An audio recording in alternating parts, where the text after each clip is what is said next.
Hello, hello. I'm live, I think. I hope. I think we're good. My hair's looking great. I hope everyone's doing amazing. Thank you for joining. Um, things have been, I think, a little messy. A little messy.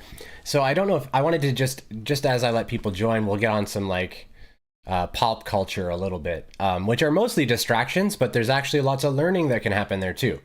So we can get a little judgy about it. Uh, but so for example, there's been all that Johnny Depp Amber Heard stuff happening, right? And lots of people have been going through lots of marital or long-term relationship or serious relationship issues. Good morning, Jamie. Welcome, welcome. Thank you for joining. Like I've had friends that are basically just suddenly going through divorces and things like that, which is, it's always happening. But whenever we have these themes come up, it's opportunities to sort of realize what's going on, right? And it's interesting to consider that really what we see highlighted in that trial, if we look at it, and this is what I looked at it because looking really interested in human behavior, trying to study the ego. And I think that's pretty obvious if you tune in to the channel. And what I noticed about this is that we get a really good glimpse at how fear can really pull someone into acting in ways that are just so just scared, right? They're so anxious that they have to control the reality and do so much kind of ridiculous things, right? And it's really, really interesting that a lot of this, essentially with all of the frequency here, what's happening, I believe, is couples are realizing some of the blinders that they've had around each other. Like just some of the behaviors that they both find a little challenging that they've kind of been ignoring, I think are coming up. And then in some cases, that's causing this huge kind of explosion. That's my theory on it. Whenever we get these influxes of more high vibration, like it will be seen, right? That's sort of the idea. That's why we call all of this light in. That's why we do everything. Hello, stars in the sky. What an awesome name. I love that name. Thank you. Thank you for joining. So I guess we'll get into the transmission today. It's been an interesting one. The main topic seems to be polarity, duality, and how conflict is a daydream, and how our awakening is, what did they say? It's a cycling of dream time and awakening. So essentially, conflict arrives from our positions and our opinions about something, which are essentially judgments of reality. You've probably noticed that when you used to have an opinion about something, like let's say you used to be really into politics or sports, let's say, and you used to get really riled up about it, and now you just are not interested. There's a weight off you, right? There's a weight because your emotionality and what sort of causes you to stir in your emotions is your opinions and positionalities, which are all duality based, all based from the egoic mind. And what this causes is for each individual in a conflict or groups of individuals to have differing positionalities, right? Just different opinions, and they each believe that the other's wrong. And then because they believe the other's wrong, they feel that there's a need to argue about it or have a conflict, right? That's pretty clear.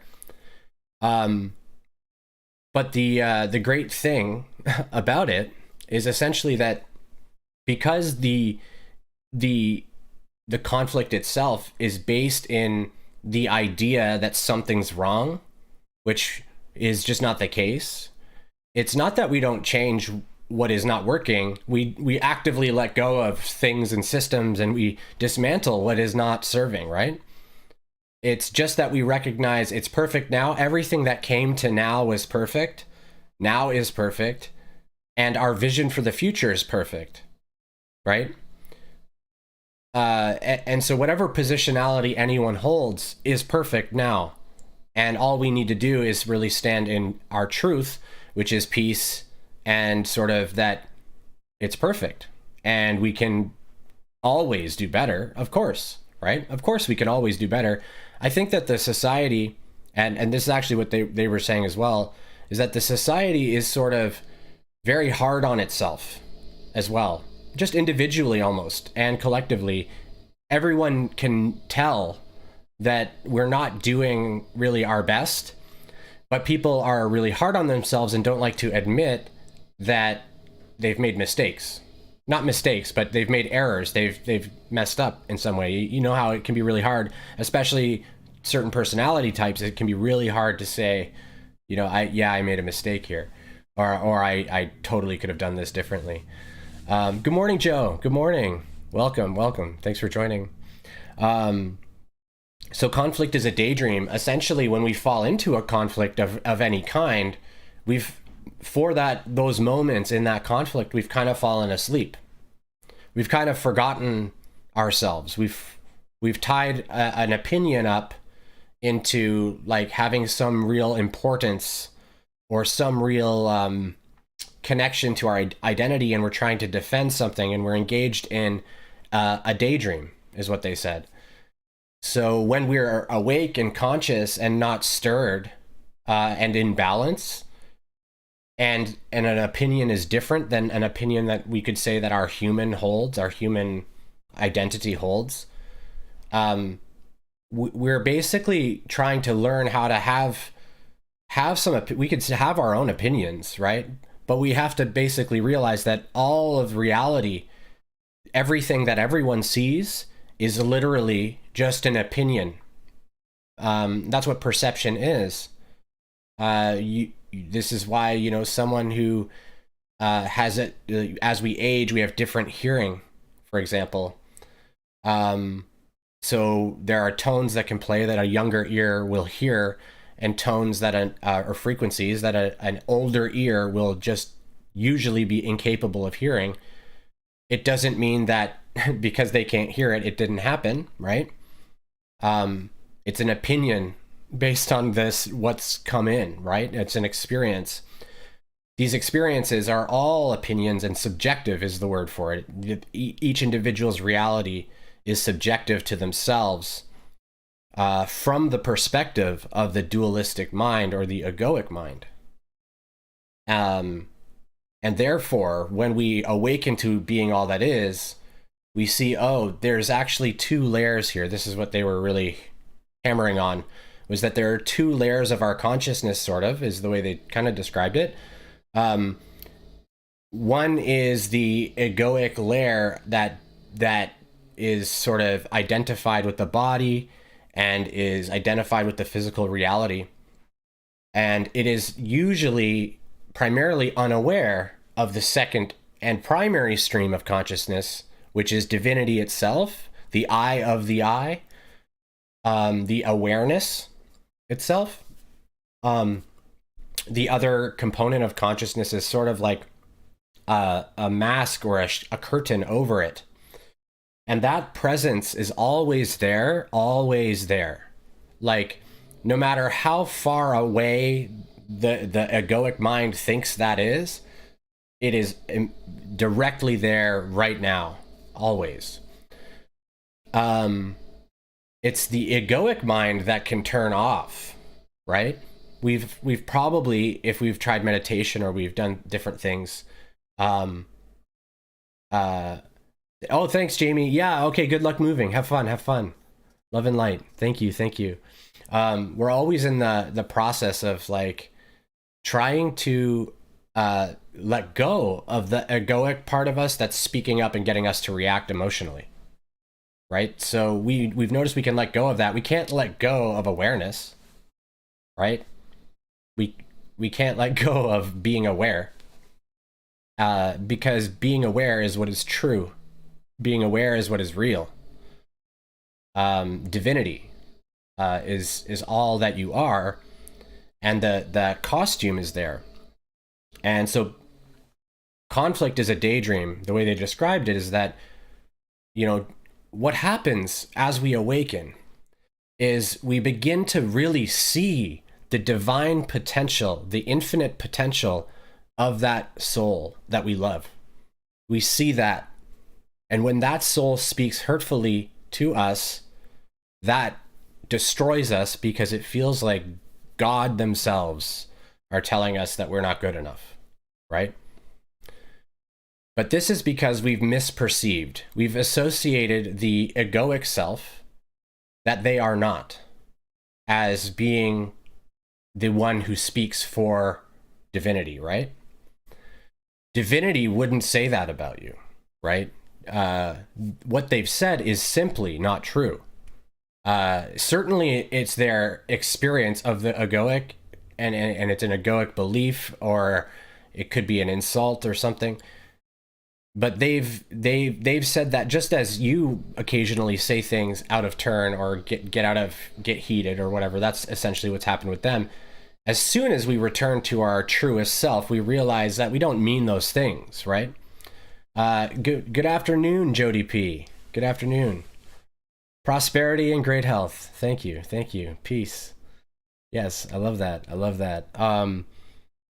The two individuals that are engaged in any conflict ever have put on their masks and are now playing out a sort of pretend, a drama, a dream, right? And the reason that we get pulled into it, this is what they wanted to really hammer on. The reason that we get pulled into it is because we perceive that their ego is what they are, while also simultaneously being able to perceive their divinity and infinite potential as the divine self. And we need to remember to depersonalize any hurtful things that others say. Depersonalize it. That's not what they are. That's not who they are. That's not what they mean. We can almost ignore it in a way. Now, if someone's consistently being a way that we're finding to be like almost abusive, then of course we should probably say goodbye. But we don't have to actually, it doesn't actually mean anything, right? Their words don't actually mean anything. It's not what they actually truly believe, and it's just like us. Our truest self knows that it's all fine, that they're just saying some stuff. It's just some words. I've said before, words are wind, and that's kind of what I mean. Like when people are, another thing too is we have to recognize lots of that stuff is simply us misunderstanding them, and just like they're probably misunderstanding us, and that's why they're so mad. We've probably just misunderstood them too. And this comes back to just like humility. They wanted to talk about. They said it was what are the words they used? Beyond wisdom. Beyond wisdom. And what I would say that means, when I tried to conceive of like, what does beyond wisdom mean? And this is why I love talking to these galactic entities, because they say these words these ways, and then I have to try and interpret some of it. And it's like a puzzle. Anyway, beyond wisdom. So realize that you have absolutely no clue at all what they're going through or thinking or feeling. Like, you simply have no idea. Not from the egoic mind. When you're actually sitting there as all that is, fully open, you'll actually experience it with them in a way, if that makes sense. And it will be fine. You will see their pain deeply, and you'll be okay with that, and you'll have just compassion and love for them. So you can get to that place, and in order to get to that place, we have to depersonalize what the self is saying, the lower self, you could call it. That's what I like to call it. It's just the lower self, only lower in truth, not lower in hierarchy, just lower in truth. The egoic self needs love. It's asking for love. And if it just keeps getting love, without like, we don't have to like play into the power dynamics and stuff, but we can just be loving. And if we're not resonant with people, then and it's naturally seeming to fall away, then that's probably the best for everyone, right? um but so it's our positions. This was the next topic. It's our positions that are the seeds of polarity. Like, our emotions are a result of our opinions, which are beliefs about the reality, right? So our when we have these like opinions that let's say being a good person, you know, means let's say donating a lot of things to charity and always doing volunteer work, and things like that. We've already created a paradigm now where people that aren't doing that aren't quite good people. Like, we may not say anything, we may not really focus on that, but just by having that belief at all, we've created in ourselves this paradigm where if I'm doing that, I'm actually a better person than people that aren't doing that, like just by having the belief. Depending on how emotional we are about the belief, if another doesn't seem to adhere to it, that's when we get riled up, right? That's when we get stirred up emotionally. And a really big emphasis was helping to put some perspective on what a belief actually is. A belief is basically just a subjective experience that you had earlier on sometime. Usually someone has told you something about the world or about people or about whatever, or they've demonstrated and modeled something, and you have now been like, this is how I will be because it seems to be the way to be. You've learned that. So if you've had a parent that's really hard to deal with when you were growing up, you may learn to be very cautious of people or something, to like tiptoe around them, to try to really please them so that you don't ruffle feathers, because at home, if you did kind of the wrong thing, things might get really, really wacky, right? So you may develop this belief that I have to be careful around people because people will overreact and get upset with me and then treat me poorly or withhold love or something like that.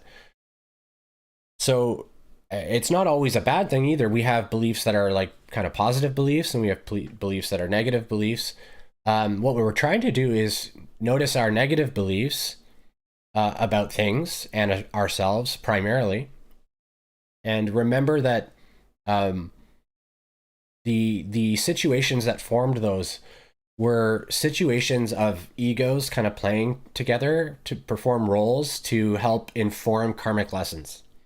Like, one of the last streams, we were talking about how this is a giant thought classroom, and all those of us that are on this path and seeking to try to bring peace and raise the vibration here in whatever way that looks like are going to try to consider everything as sort of lessons. And although we can play and have lots of fun in the world and get engaged with people, we do have to, in order to have an okay experience of ourselves, we're going to need to balance and be able to see past the masks that others have. Like, it's basically imperative that we learn how to just see beyond it. So essentially, whatever nonsense, and I say nonsense because it's nonsensical, it doesn't make sense. Whatever nonsense the ego is throwing around, whether from you or from another, it is patterning playing out. As long as we can notice it in ourselves, that's our responsibility. That's all. That's where it ends. We notice, oh, I just acted out of ego, I acted compulsively. That's where our responsibility ends. We don't need to be guilty about it. We don't need to be shameful. We're already trying our best. Generally, if you're here listening to this stuff, you're you're trying, right? Like you're trying to be the ideal self that you perceive in the future. And I'd like to remind you that you already are that self, and you're just remembering that self. And that remembering happens in perfect timing. So I wouldn't recommend actually trying to rush anything, trying to rush any practices or rush. And you can't actually rush. And, you know, if you feel called to rush, the whole purpose is for you to learn that you can't rush, right? And so it's perfect. Whatever way you feel, whatever pleases you as far as your seeking goes, and like how much information you take in at a time. But I'll just say from experience, and take this just for what it, if it resonates or not. If you seek too deeply, too quickly, and uncover the deepest, darkest stuff too quickly, you can become quite unbalanced. And if you pull too much light in too quickly without purifying, you will again become very imbalanced, and you will totter between polarities. And this is where people start to experience very psychosis type manic symptoms, or things that might be labeled schizophrenic or things like that.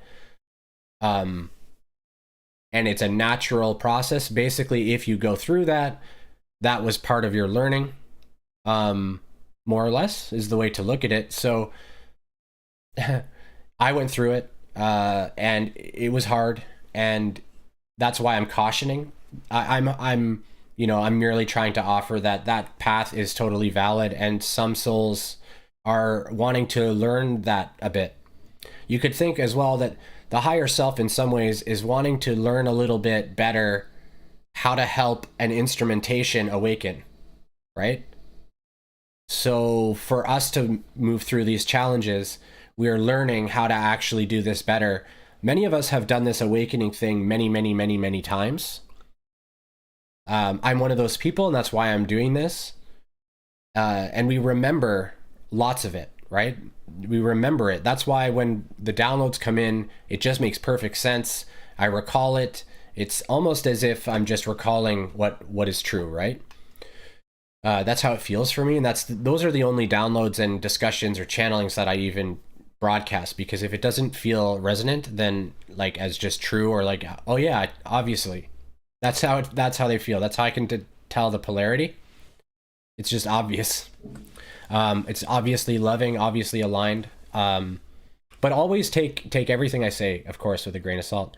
And if anyone has any interesting stories or things that came up that they want to throw into chat, and I'll get to those in a little bit. That'd be sweet. I'm trying to make it a little more interactive, so feel free to offer any thoughts. If anything I've said makes you feel anything or think of anything, please do share.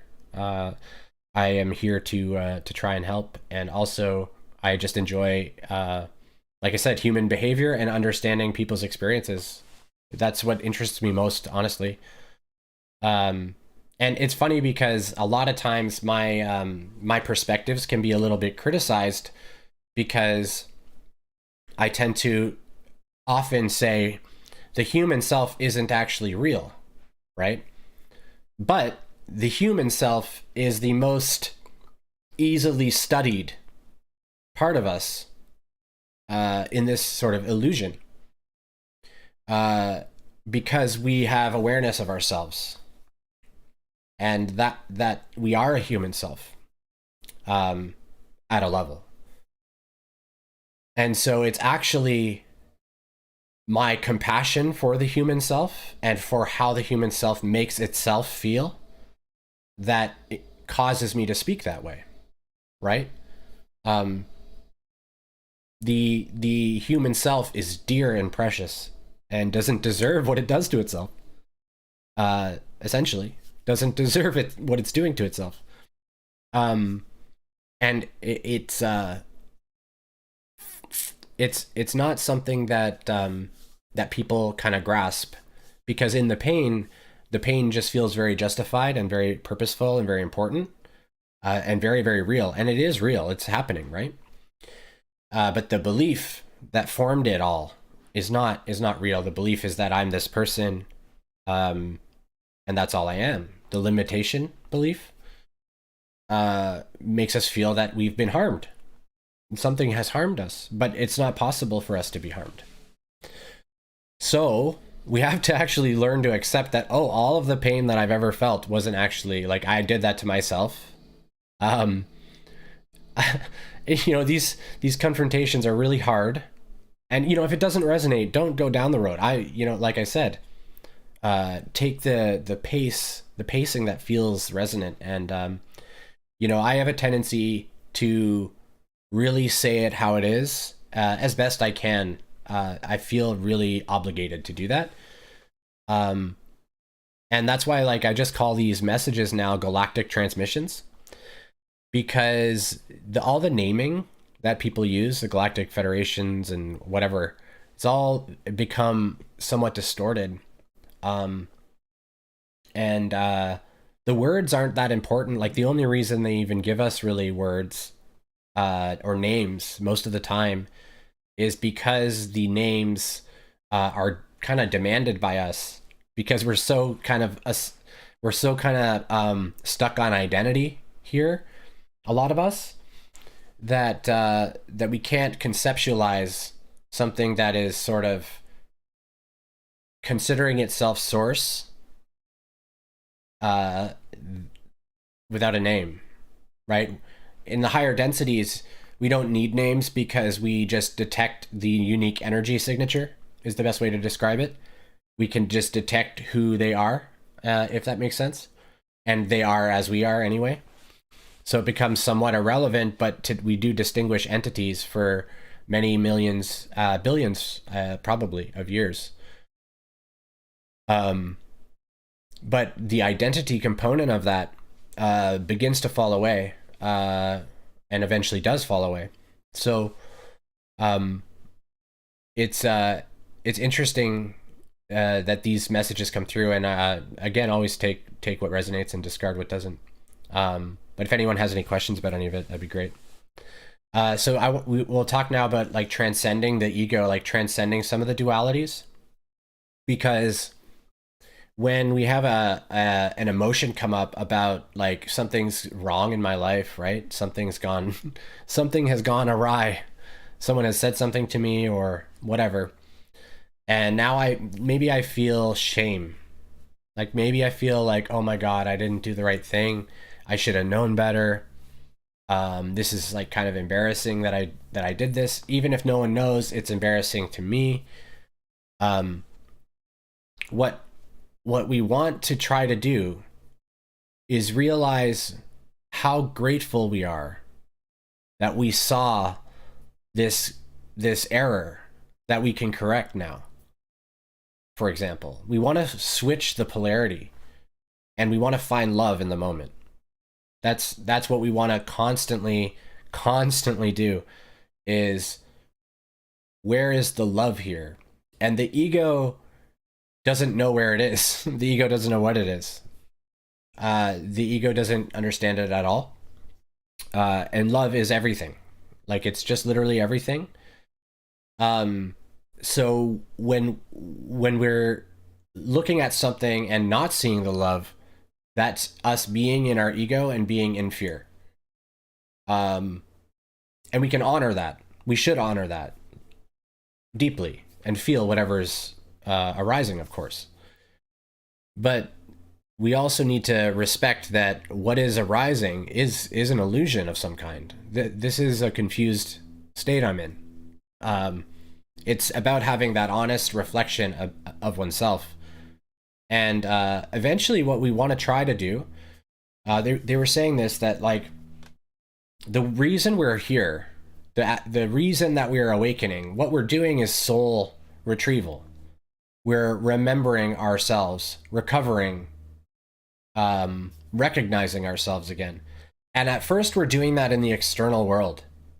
We're looking for stuff, jobs, relationships, whatever, to know ourselves. To, what am I? Where am I? I don't feel whole yet.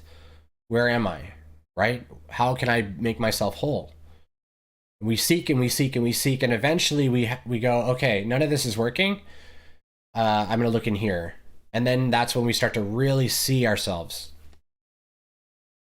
And seeing ourselves like this is very confronting and challenging, and this is why we go through all the tumultuous stuff. But in order for us to transcend the ego, we have to really be willing to understand that we are limited, like that the ego is not what we are. It's a component of our experience that is just there for us to learn particular lessons. And because we created it, we're able to also change it and keep it, or get rid of it entirely, craft a new one. It is within our domain to do this, right?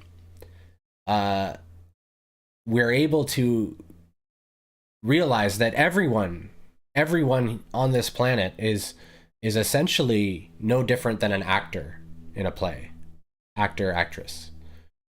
The ego is an actor, and the ways that we behave that we don't like, or the feelings we have, are based on opinions that the ego had in its role as actor. And we're essentially continually trying to recall that role has served its purpose, and we've learned what we've learned from it, but it's not exactly real either. Like it was a lesson. The lesson's over now.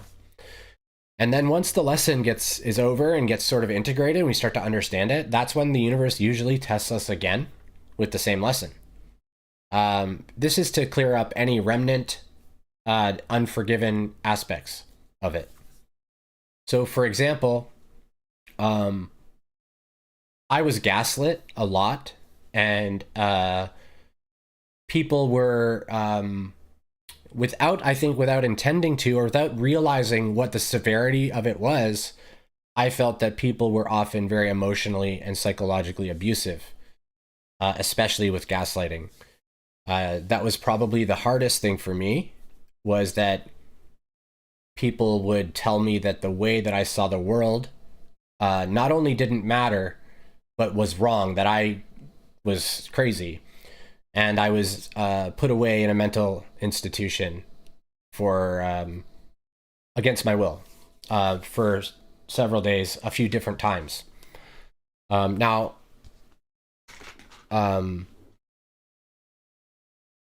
it was all, again, perfect, right? This was a play. This was a play in the theater, and I forgive all of it. And so, because I forgive it all, though, I then experience something similar in my reality. And I have to be confronted again with feeling like someone's doing this to me. And it's very important that I notice, oh, this is that old thing. This is the belief I have that people will try to tell me that my reality's not real, and try to tell me that that like I don't know how to navigate it. And so when we have these things reconfront us, our opportunity then is to go, no, I remember that happened and I forgave that, because I could see that when they say that, they're just trying to, they're out of a desperation. The ego's just trying to convince you that what it says is right. That's all. You know, they're not actually trying, usually, to intentionally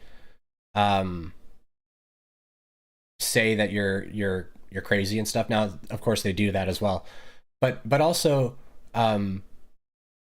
they're just, it's just not real. That's just not true.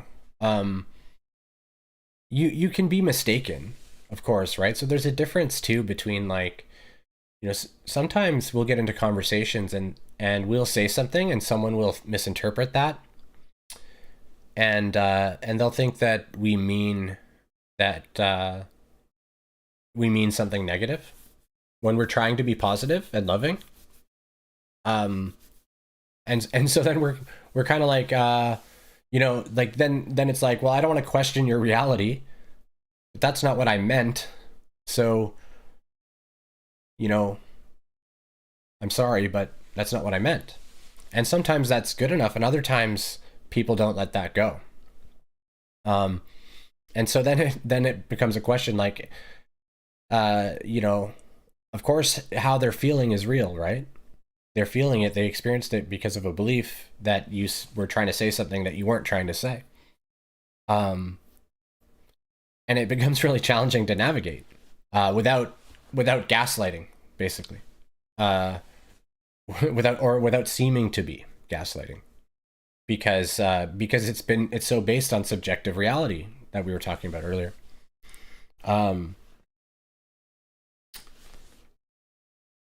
The other thing was they wanted to talk about open contact. So just like I'm doing this here, everyone can do this that I'm doing. And most of you are probably already doing it. Receiving downloads, like just having little realizations. Somebody asked me, what do downloads feel like? And so maybe I'll just talk about that a little bit. What do downloads feel like? So for me, first I'll just say that as we work with varying entities in the astral, or what that's the best way I could determine it, in the astral, or various entities in time and space, we begin to feel who that is or what entity that is. We begin to get an idea. If we keep trying to identify, they'll eventually identify. We may see a lot of Archangel Michael or something. Like, we begin to learn who they are and just feel who they are. First of all, sometimes downloads seem sort of anonymous, almost. Sometimes it's unclear, and then it's not. You're not sure, and after the download happens, it's almost like guesswork to try and figure it out, like based on how it felt. But it's like a little distorted because you're trying to remember a feeling. So usually it's either very clear or it's not so clear where it's from. And the only thing that really matters for me is the download a positive or a negative one. Negative entities will try to tell you that the world's ending, basically. That you have to do this and follow this and try to figure this out. And you have to get people to do this. Like that type of stuff. The negative entities will talk about the world ending and things, and that type of thing, and then try to convince people that they're prophets. They just have to listen to them, and that's how divine messages get distorted.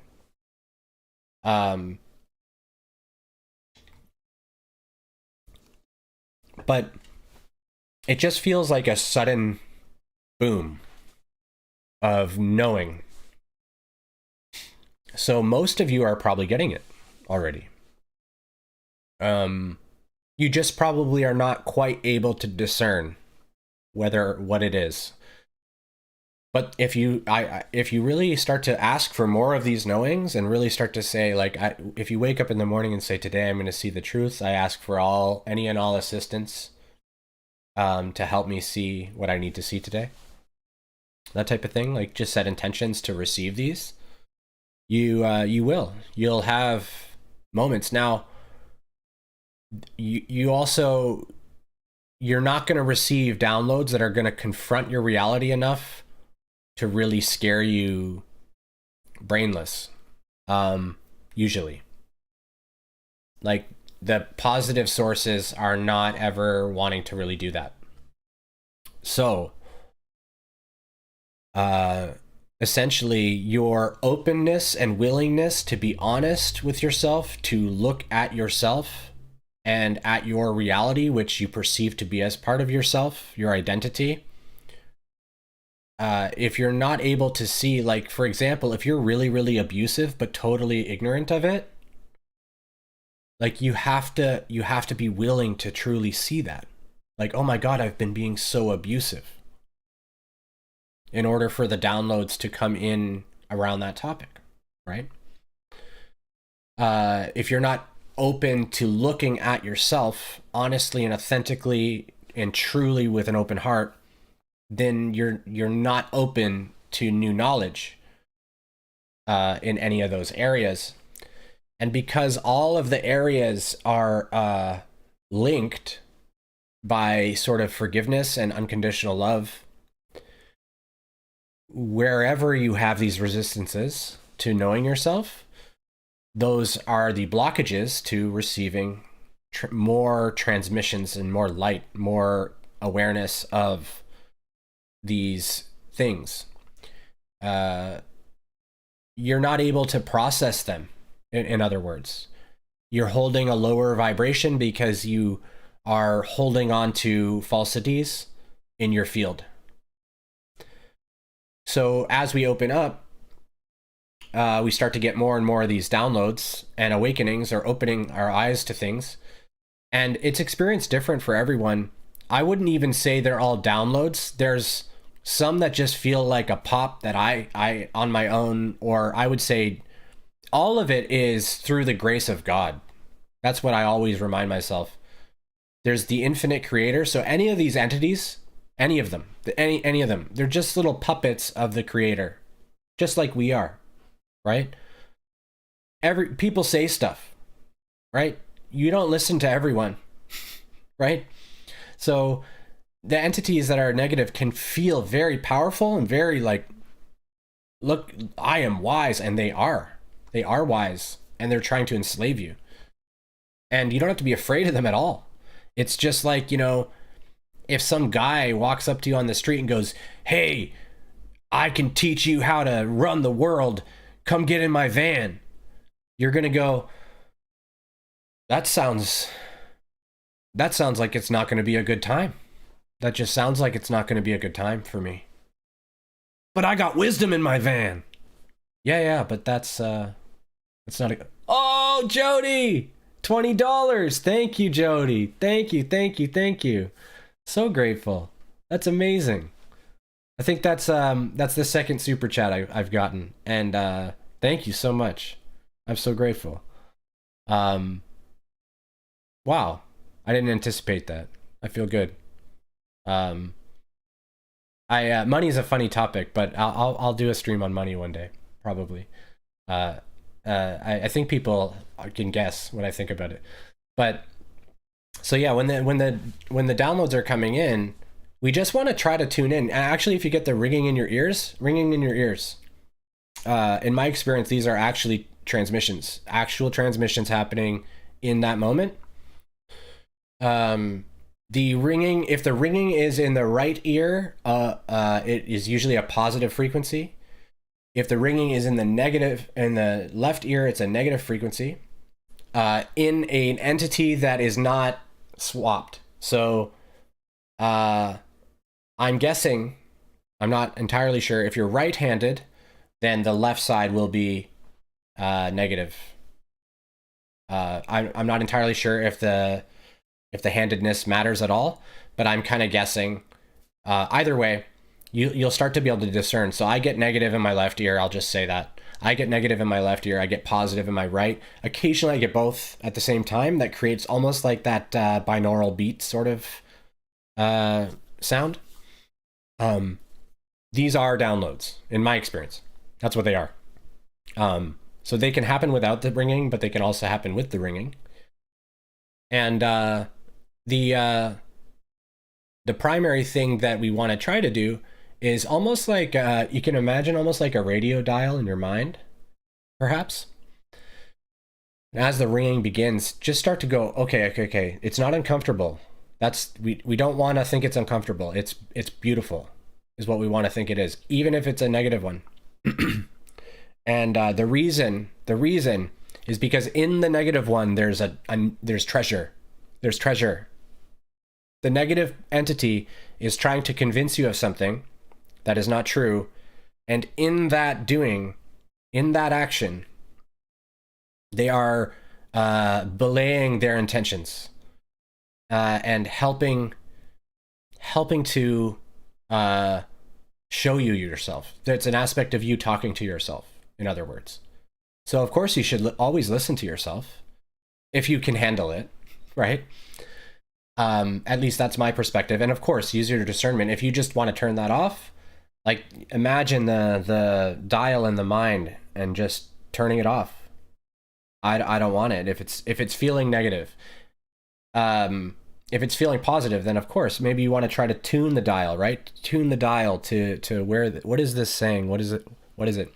After it gets deposited that way, it may pop up shortly after, or you may experience it during. And they're great. They're great. And now the question just becomes, as an individual receiving them, do I want to take up the torch, so to speak? Do I want to become an emissary? That's how I've interpreted these opportunities. They are personal in nature, right? The downloads are personal in nature for you to do with as you wish. So there is no correct answer. Do with them as you feel called to do.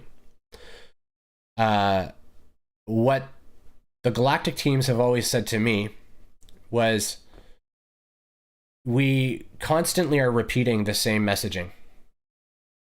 We are constantly repeating the same messaging. It has nothing to do with the people being incapable of anything. It has to do with the nature of this reality and the physical illusion. We have limitations of the linear mind, the linear thinking mind, that inform perception. And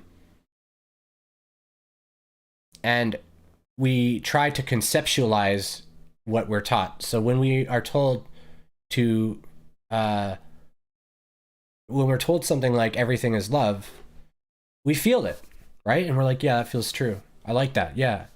But then we get confronted with something and we're like, I don't love that. This is not good. So we're denying our own principles, right?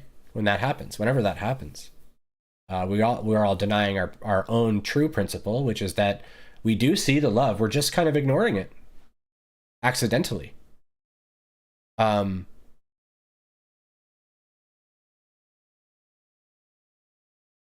was I saying? So I was saying about the Galactic teams, what they wanted to say. About sharing stuff. But the messaging is just for you to do with as you please, and you know, there's no obligation to share anything, to do anything at all, to you know. But my argument for me anyways, Ra, in the Law of One, Ra talks about this a little bit.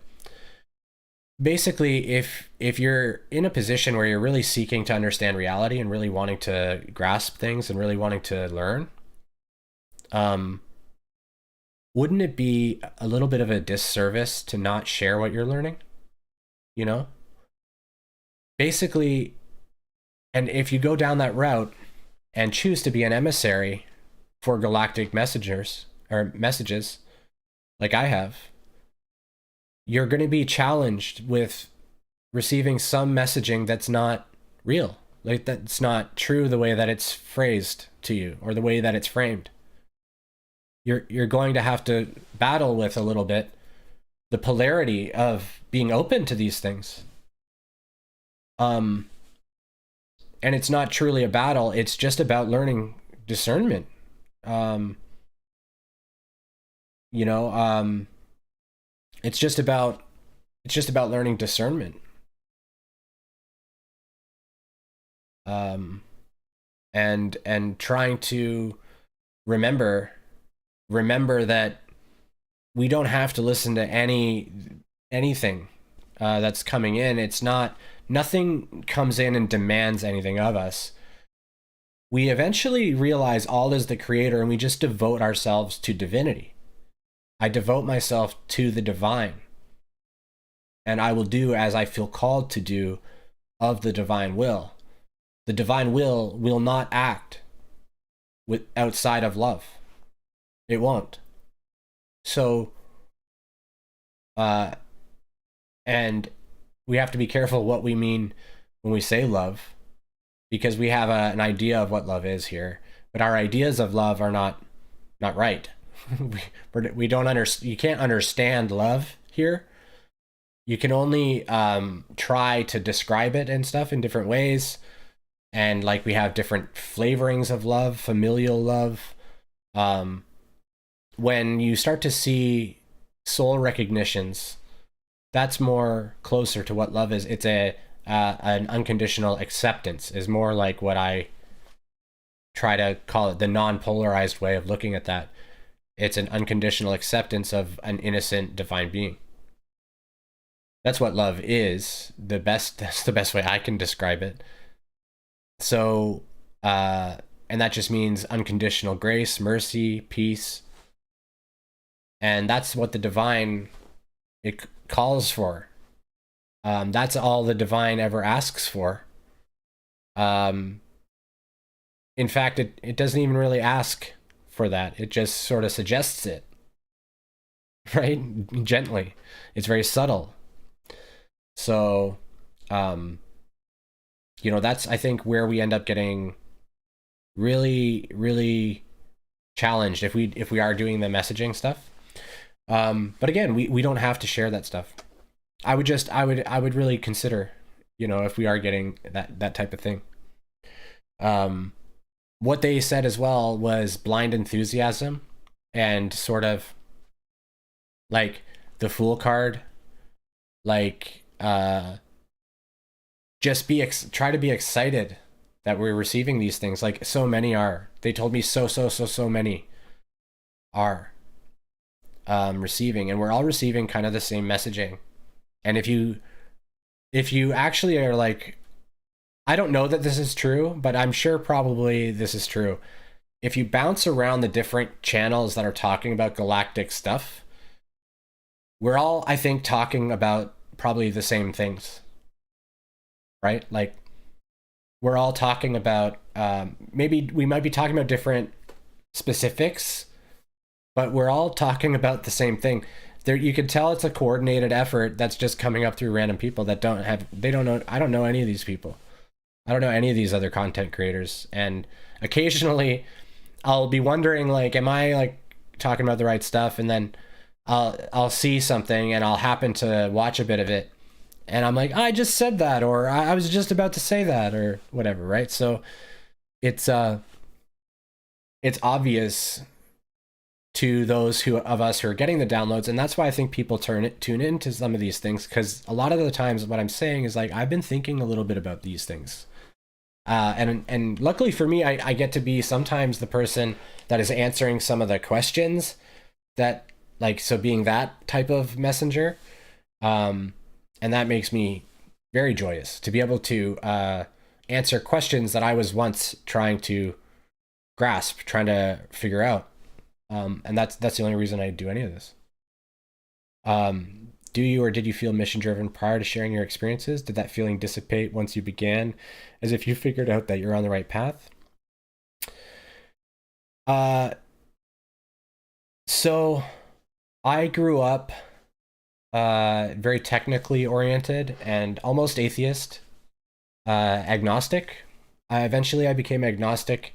I decided that humans just couldn't conceive of the whatever God could be, if there was a God. And I was on this side of just saying, you know what, I don't know. That was where I was at when I had my Kundalini Awakening. My Kundalini Awakening felt like what people describe as a walk-in experience.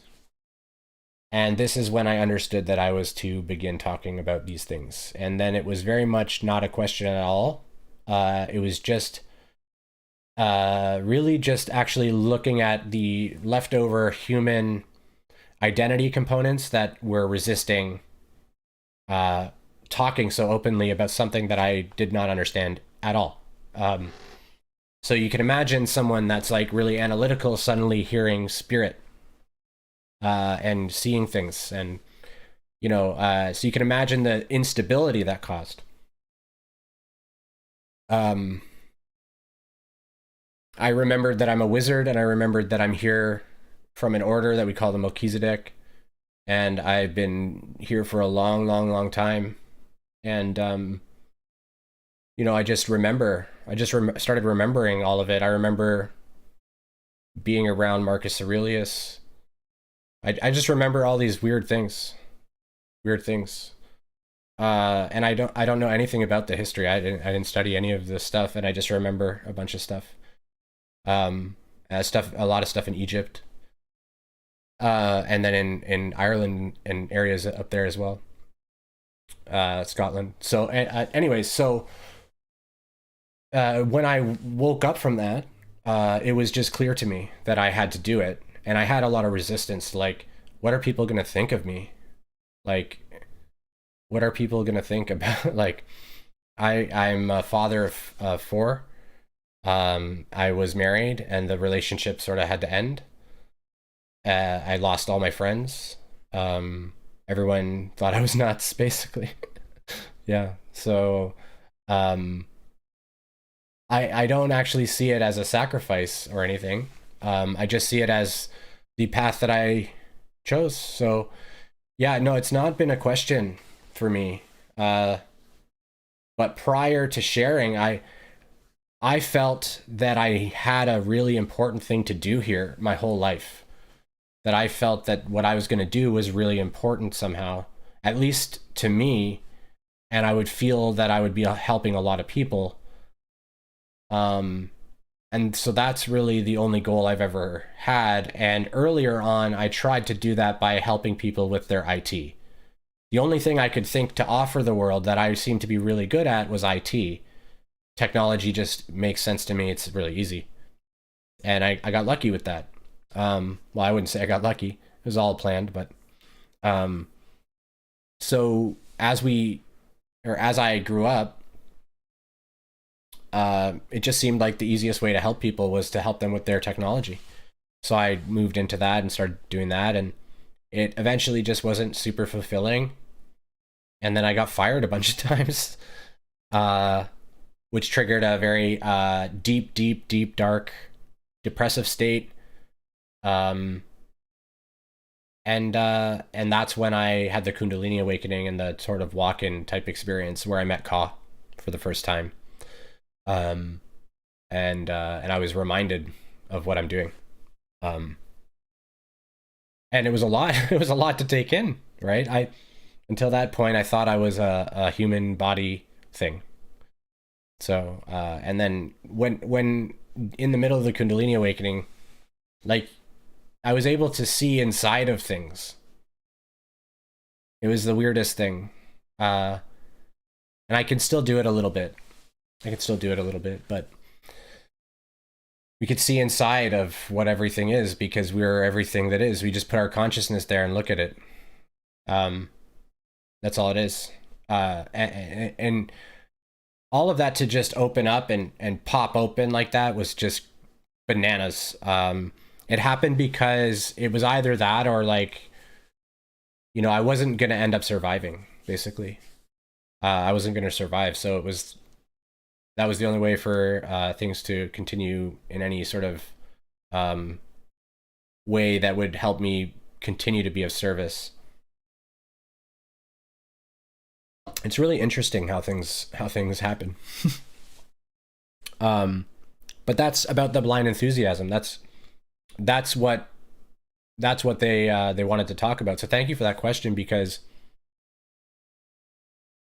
you feel the enthusiasm and the knowing that I'm meant to do this or that, and it may not have anything to do with this awakening stuff. Like, the awakening stuff doesn't mean we tend to think we have to work in it, right? Like, or that's where our calling is. And I'm not saying that it's not. We have to discern for ourselves, of course.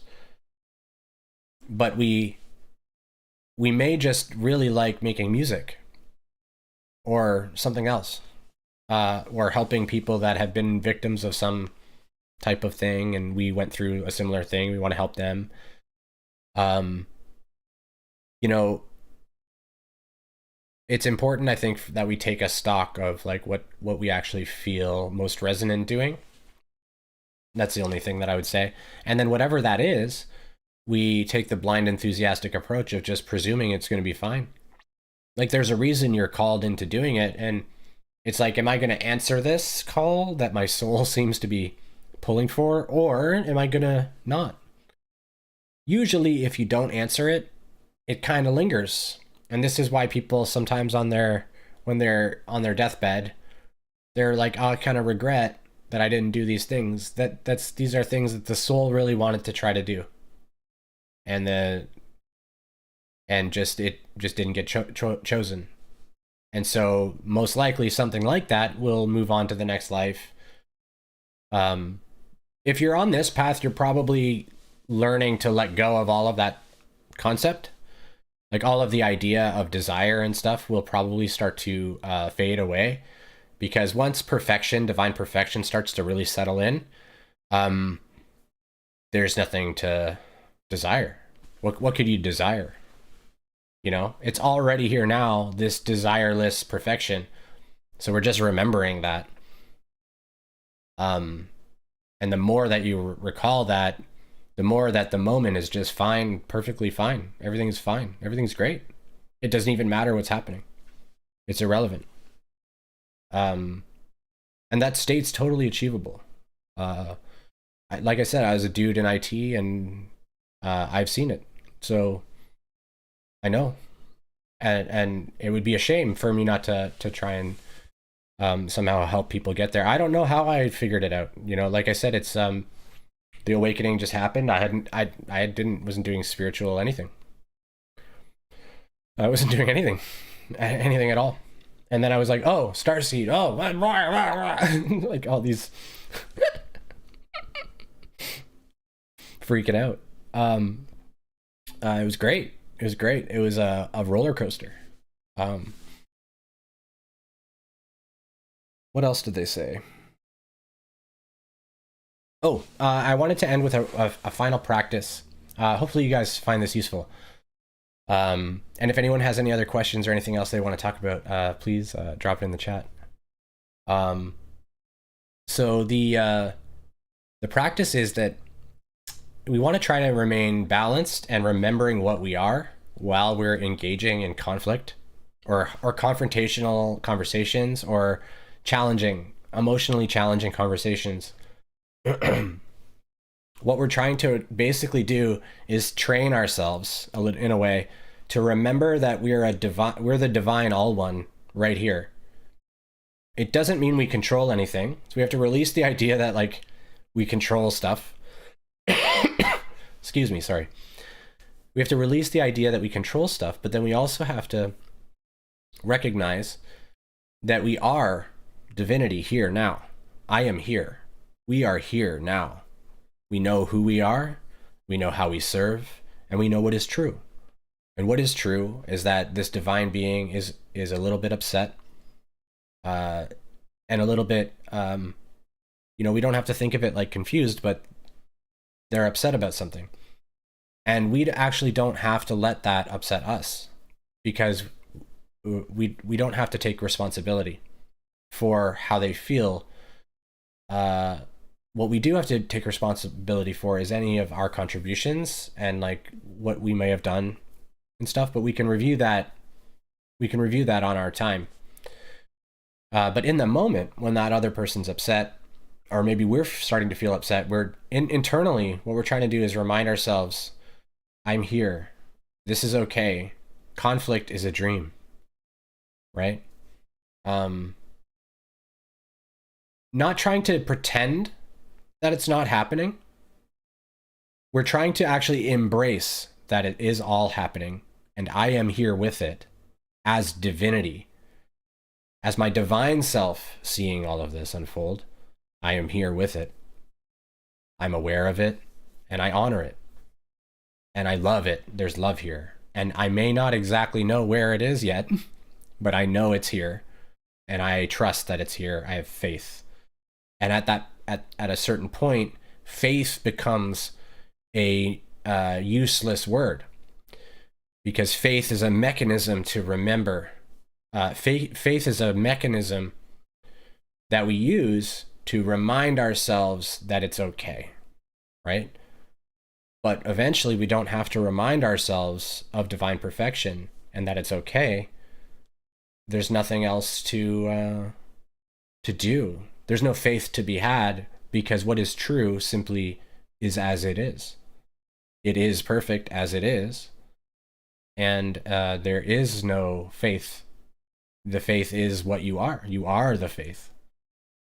That's the level that we're trying to get to, so I don't want to freak people out. I'm able to do this most of the time, but not all the time. I'm still working on these things. And we all are, and that's kind of the point. But remembering that, just like what they're saying, you know, and why, and they're all upset and things like that. There isn't actually an issue. Like, they're exactly meant to feel that way, you know? In that way, it's perfect for them how they're feeling. It's perfect. The more upset they are, the better they're probably going to feel if they're able to release some of that. And all you can kind of do is hope that they're going to release it, and not take too much responsibility, while being honest with what you contributed, unconsciously or consciously. Just how did I contribute here, and is there a way I can do this better in the future, while not being hard on ourselves? Because that's one of the bigger drawbacks of taking these paths, is our spiritual ego starts to really think we're a great person, because we are, right? So we have me saying that we're divine, we're perfect, but then when we act out, because we identify as perfect, we're saying the human self is perfect a lot of the times, we think, but we're not that body. That's not what, that's the human aspect is flawed. It's perfect in its flaw, but it is flawed. So we can't trust it to know we can't trust it to say that it's perfection. What's perfection is the awareness behind it that loves everything. And when that human identity can like step aside a bit and the divinity can shine out naturally, that's when we're in that perfection. Usually we're actually just in more like a flow state. Basically, we just feel very safe and we're just flowing with the moment. Whether we're playing basketball or writing a song or writing an email, we're in a divine state when we're in flow. So we're trying to learn how to be in that flow state with reality itself, like always, basically. Oh, thank you, Jody. Thank you so much. I'm so grateful. I'm very, very appreciative. It's really helpful. It's really helpful. I've been struggling. I'll just say, I shouldn't say struggling. I used to make a decent amount of money, and then I lost my job due to the pandemic, and you know, I had this idea that I would go live here, and that I would start taking one-on-ones, and that everything would blow up. But I've also had all this resistance to doing it. Not blow up, but like I knew that it would resonate with some people. I didn't know the degree or any of that, and now I feel this is the only thing I want to do, yet I also have still resistance to it, and I'm not.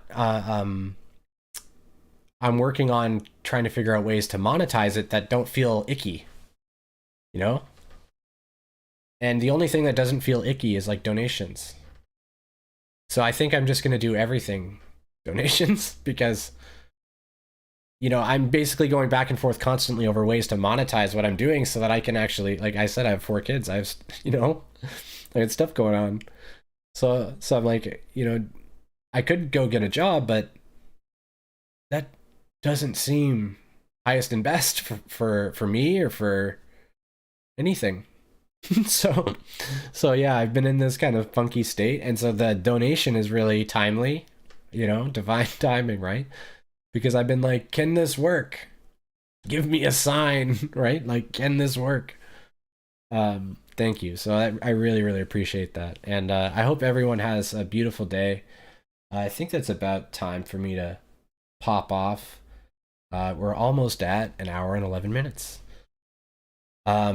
I hope you all have a blessed day and a beautiful weekend. It's Friday, I think, right? And you know, in your relationships and in everything that you're doing through the weekend, try to try.